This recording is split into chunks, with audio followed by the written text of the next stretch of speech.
Welcome back to my channel Balaji study point and the foundation. जैसा कि जो हमारे बायो स्ट्रीम के बच्चे थे काफी परेशान लग रहे थे कि सर हम आगे क्या करें, तो आज हम उस पर विशेष चर्चा के लिए हमारे साथ में जो हमारे टीम में जुड़े हुए हैं डॉक्टर सील कुमार जी, उनके पास आए, वो बताएंगे बच्चों को कि कैसे आगे आप बायो स्ट्रीम में तैयारी करें। सबसे पहले तो हम धन्यवाद करना चाहेंगे, इन्होंने अपना अमूल्य समय हमें दिया, हमारे बच्चों के लिए दिया है। तो सर आप बच्चों को थोड़ा सा गाइड करें इसके बारे में, क्योंकि बच्चे बहुत परेशान रहते हैं। बिल्कुल बिल्कुल, मैं अपना बेसिक परिचय देना चाहता हूँ। बालाजी फाउंडेशन हमें क्या आवश्यकता पड़ी कि हम भैया के साथ में हम क्यों जुड़े। हमें लगभग इनका 2 वर्ष हो गए इनके संपर्क में हमें रहते रहते, और इनकी जो लगन, इनकी जो धैर्यता को देखते हुए जिस प्रकार बच्चों को ये पिछले कई वर्षों से मेडिकल्स में या इंजीनियरिंग में बच्चों को अच्छी एजुकेशन प्रदान कर रहे हैं। और जैसा कि अब भारत सरकार की ये वर्तमान कंडीशन को देखते हुए लोग क्लासेस नहीं ज्वाइन कर पाते हैं, तो बालाजी फाउंडेशन की तरफ से ये बहुत एक अच्छी पहल है। जो रूरल क्षेत्र में जो बच्चे हैं, जो अर्बन एरिया में नहीं जा सकते हैं अच्छी एजुकेशन ग्रहण करने के लिए, तो उस पर्पज के लिए जो ऑनलाइन क्लासेस शुरू की गई है भैया की तरफ से, बहुत ही सराहनीय कदम इनका है और हम इनके कदम को बहुत ही धन्यवाद देते हैं। अब प्रश्न ये उठता है कि हमें बायोलॉजी क्यों पढ़नी चाहिए,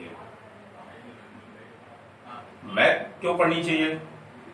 जहां तक रूरल एरिया में बात है कि मैथमेटिक्स का जो स्कोप है 10+2 होने के बाद बच्चे हायर एजुकेशन नहीं ले पाते हैं।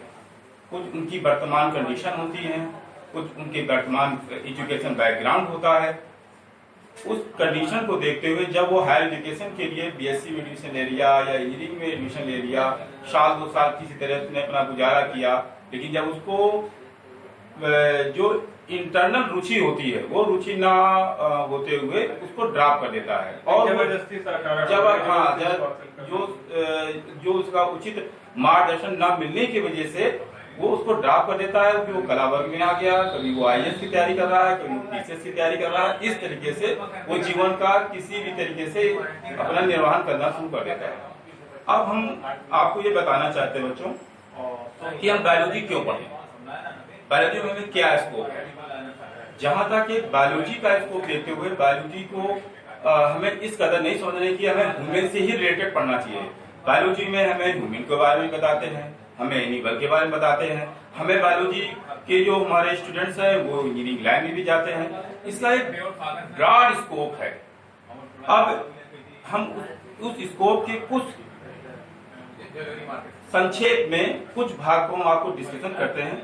जैसे कि बायोलॉजी को हम 2 पार्ट में डालते हैं। एक होता है बायोलॉजी करने के बाद में, 10+ करने के बाद में हम पैरामेडिकल कोर्सेज करते हैं। पैरामेडिकल कोर्सेज में बहुत सारी अपॉर्चुनिटी है। हम फिजियोथेरेपी कर सकते हैं, हम नर्सिंग कर सकते हैं, हम लेक्चरर बन सकते हैं, हम फार्मेसी संस्थान खोलने के लिए हम फार्मासिस्ट बन सकते हैं। जो बच्चे मिनिमम जिनका बैकग्राउंड अच्छा नहीं है, जिनका पिछला पढ़ाई का स्तर अच्छा नहीं है, ये एवरेज के स्टूडेंट हैं, वो मिनिमम से मिनिमम इनकम अपनी 30 से 40 हजार रुपए शुरुआती कैरियर में शुरू कर सकते हैं। अब इसका दूसरा पार्ट हम उठाते हैं, हम प्री मेडिकल एंट्रेंस निकाल लेते हैं। अगर प्री मेडिकल एंट्रेंस की अच्छी हम तैयारी करते हैं तो हम MBBS, BDS, BMS, BHMS ऐसे कोर्सेज कर सकते हैं जिनकी शुरुआती इनकम मिनिमम 50 हजार से आसानी से शुरू कर सकते हैं। और वो डिपेंड करता है कि हम कितनी मेहनत कर ले जाए, और वो लाखों की तादाद में वो पहुंच जाता है। बस जो हमारे ग्रामीण क्षेत्र के बच्चे हैं वो केवल यही डरते हैं कि हमें डॉक्टर बनने के लिए, हमें पैरामेडिकल कोर्सेज करने के लिए हमें बहुत सारा पैसा चाहिए, हमें बहुत सारी मेहनत चाहिए। ऐसा नहीं होता है। आज हमारी गवर्नमेंट ने गरीब बच्चों के लिए छात्रवृत्तियां शुरू कर दी हैं। आज हमारी गवर्नमेंट ने बैंकों को हर तरीके से एजुकेशन लोन प्रोवाइड करा रहे हैं। हमें केवल ये देखना है कि हम किस तरीके से जो एक कॉमन एंट्रेंस होता है वो हम निकाल सके। अब रही बात कॉमन इंटरेस्ट हम कैसे निकालेंगे, हमें कुछ ज्यादा करने की जरूरत नहीं है। हम जो अभी बायोलॉजी में पढ़ के आए 10+2 में, हम उसी को ही तैयार कर लें। बायोलॉजी में जो हमने जो तैयार किया, इसके बाद हम फिजिक्स में जो हमने 10+2 किया उसको अच्छे से तैयार कर लें। बहुत मोटी मोटी किताब पढ़ने की जरूरत नहीं है, बहुत महंगे महंगे इंस्टीट्यूट ज्वाइन करने की जरूरत नहीं है। इसमें जरूरत है कि हम 10+2 को जिस आधार से हमने किया है 50% लेके आए हैं, हम 50% को बाखूबी से पढ़ के आए और उसी से ही हम अपना बता रहे हैं। हमने भी MP बोर्ड का एग्जाम दिया, हमने कोई कोचिंग नहीं ज्वाइन की। फार्मेसी हमने 2007 में की, हमने बुंदेलखंड यूनिवर्सिटी से एंट्रेंस निकाला और सिंपल सी जो हम 10+2 हमने पढ़ाई की और उसी के बिहार पे निकाल दिया। हमने कोई कोचिंग नहीं ज्वाइन की। हम ये नहीं कहते कि हमने बहुत बड़ी उपलब्धि हासिल की, लेकिन रूरल क्षेत्र में हम रहते हुए, हमें कोई विशेष पीछे का कोई बैकग्राउंड न मिलते हुए जो हमने तैयारी की, हम उससे बहुत संतोष कर रहे हैं। हम चाहते हैं कि हमारे बच्चे जो रूरल क्षेत्र में हैं वो डॉक्टरी लाइन में आए, वो डॉक्टर ना बन सके तो पैरामेडिकल स्कोप देखें। हाँ, तमाम अपॉर्चुनिटी, बहुत सारी इसकी अपॉर्चुनिटी है।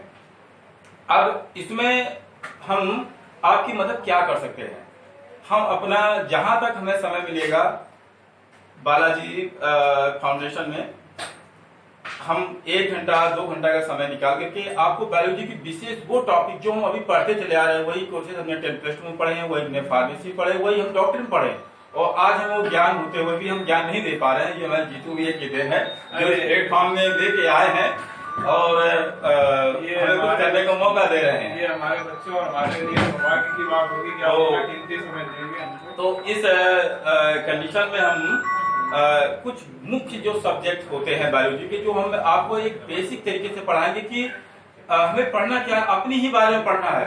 हमारे आंख कैसी होती है, हमारा नाक कैसा होता है, हमारा बाल कैसे होते हैं, हमारा चेस्ट कैसा होता है, हम उन्हीं के बारे में ऐसे पढ़ाएंगे जैसे लोग रामायण पढ़ते हैं। रामायण कैसे पढ़ते हैं, बिल्कुल उसको इस श्लोक को अक्षरशः बांटते हैं और वो उसको कंटेस्ट कर लेते हैं। बायोलॉजी हम वैसे ही पढ़ाएंगे। हमने अगर कोई एक टॉपिक उठाया, ह्यूमन का पार्ट उठा लिया, ह्यूमन के सारे चीजों को पढ़ाएंगे। ये बड़ा स्कोरर है। एक अगर ह्यूमन बायोलॉजी से कोई व्यक्ति पढ़ता है तो वो केवल 12 से 13 अंक मिनिमम वो ऐसे ही ले लेगा यूपी बोर्ड में, कोई बड़ी बात नहीं है।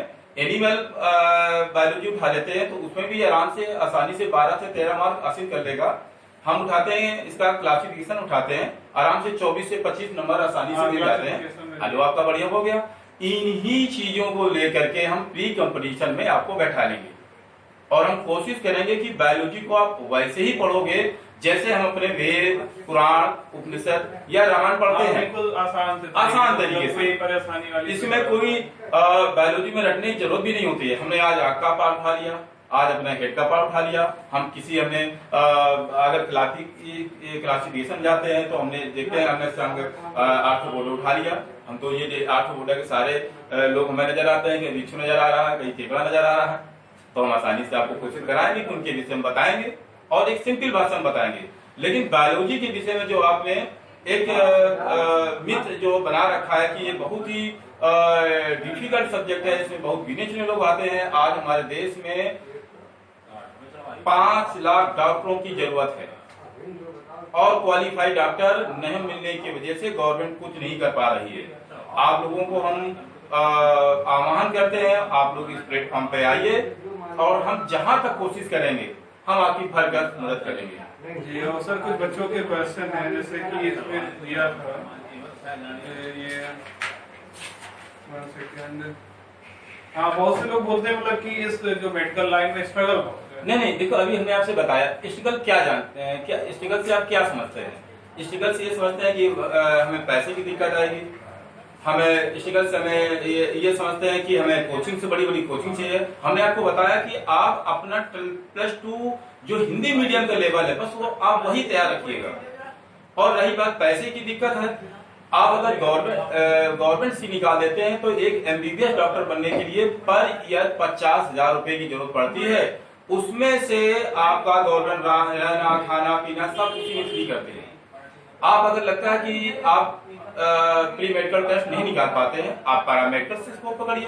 फार्मेसी जो 20 से 30,000 में कम्पीट हो रही है, नर्सिंग जो 13 से 14,000 में कम्पीट हो रही है, उनके यहाँ हमारे यहाँ कानपुर में इसका GSBM मेडिकल कॉलेज में इसका एडमिशन होता है। आसानी से बच्चे लैब टेक्नीशियन बन सकते हैं, जिसकी फीस मात्र 2 से 3 हजार होती है। आप इंजीनियरिंग की अपेक्षा तो बहुत कम फीस है इसमें है। लेकिन ना वो ग्रामीण क्षेत्र में जो डर बैठा था, इसी वजह से वही डर हम दूर करने के लिए हम जीतू भैया का साथ पकड़ रहे हैं और हम कोशिश करेंगे कि वो डर आपका दूर निकाले। अच्छा, एक लास्ट क्वेश्चन और है सर कि क्या इंग्लिश दिक्कत करती है? बिल्कुल नहीं, बिल्कुल नहीं। सिंपल तरीके से हम जैसा हमें माहौल मिलता है उस माहौल को धीमी धीमी क्रिएट करते करते वो इंग्लिश हमें आसानी से आने लगती है। आप इसमें बिल्कुल डरने की जरूरत नहीं कि हमें इंग्लिश के लिए ये तैयारी करें, इंग्लिश के लिए वो तैयारी करें। एक कहावत है कि जैसा व्यक्ति का माहौल होता है वैसे वो अपने आप को ढाल लेता है। बस ये है, जैसे फ्री टाइम में बच्चे हैं तो अपना चाहे तो प्रिपेयर कर सकते हैं। बेस्ट लैंग्वेज है किसी से कन्वर्सेशन करने के लिए। बिल्कुल बिल्कुल बिल्कुल ऐसे बिल्कुल सिंपल है और बिल्कुल कहीं कोई कोचिंग की जरूरत भी नहीं पड़ेगी। सिंपल तरीके से आप भैया का जैसा बताते जाए, जैसा वो हमें इस प्लेटफॉर्म में लेके आए, हमारी तरफ से जैसा बनेगा हम कोशिश करेंगे कि आपको जिस भाषा में हम समझाने की कोशिश कर रहे हैं आसान सी भाषा में, उसी भाषा में हम अपने सब्जेक्ट को डालेंगे और आप उसको जो है देखिए और उसको मनन कीजिए और उसमें समय थोड़ा दें। आप देखिए आपको बायोलॉजी कितनी आसानी से समझ में आने लग जाएगी और आपका एक भय और जो डर है वो दूर हो जाएगा। ठीक है, धन्यवाद सर, आपने अपना कीमती समय दिया हमें और हम अपने बच्चों से अपील करना चाहेंगे किसी भी प्रकार की अगर दिक्कत होती है आप हमारे नंबर पे हमारे संस्थान की साइट पे जाके कमेंट्स करें, आपकी समस्याओं को दूर किया जाएगा क्योंकि हमने जो कदम उठाया उसमें आपका साथ बहुत जरूरी है। धन्यवाद। जय हिंद, जय भारत।